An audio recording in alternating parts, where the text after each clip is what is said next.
Hello పిల్లలు, ఈ వీడియోలో ఘాతాంకాలను కలిగినటువంటి ఎక్స్ప్రెషన్స్ ని ఎలా సూక్ష్మీకరించాలో నేర్చుకుంటారు.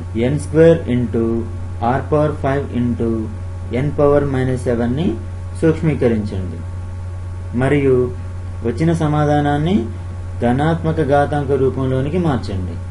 ఇది మనకి ఇవ్వబడిన ప్రశ్న. n² into r⁵ into n⁻⁻7.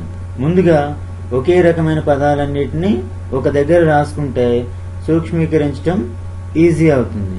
అంటే n⁻⁻7 ని n² పక్కన రాస్తే n² into n⁻⁻7 into r⁵.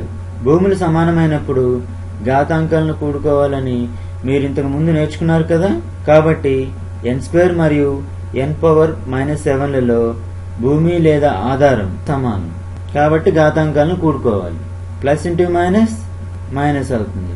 అంటే n యొక్క ఘాతాంకం 2 - 7 అవుతుంది. 2 - 7 -5.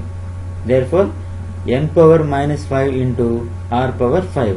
మనము ఇచ్చిన సమాసం n² into r⁵ into n⁻⁻7 ని n⁻⁻5 ఇంటూ r⁵ గా సూక్ష్మీకరించడం జరిగింది. కానీ మన లెక్క ఇక్కడితో పూర్తి కాలేదు.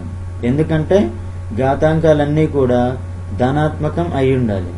కానీ మనకు ఘాతాంకాలు -5, 5 గా ఉన్నాయి.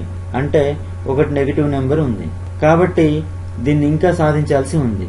అంటే ఈ ఘాతాంకం -5 ని పాజిటివ్ గా మార్చాలి. దీన్ని పాజిటివ్ నెంబర్ గా ఎలా మార్చవచ్చు? n⁻⁻5 ని 1/n⁻⁵ గా రాయవచ్చు అనే విషయము మీకు ముందే తెలుసు కదా. n⁻⁻5 = 1/n⁻⁵.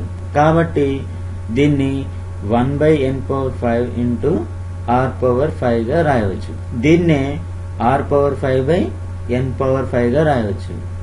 ఇక్కడ లవహారాలలో ఘాతాంకాలు సమానం 5 ఉంది కాబట్టి దీన్నే r/n⁻⁵ గా రాయాలి. ఇదే మనకు కావాల్సిన సమాధానం. అర్థమైంది కదా. ఘాతాంకం నెగిటివ్ ఉన్నప్పుడు దాన్ని పాజిటివ్ ఎలా మార్చాలో నెక్స్ట్ వీడియోలో మళ్ళీ కలుద్దాం.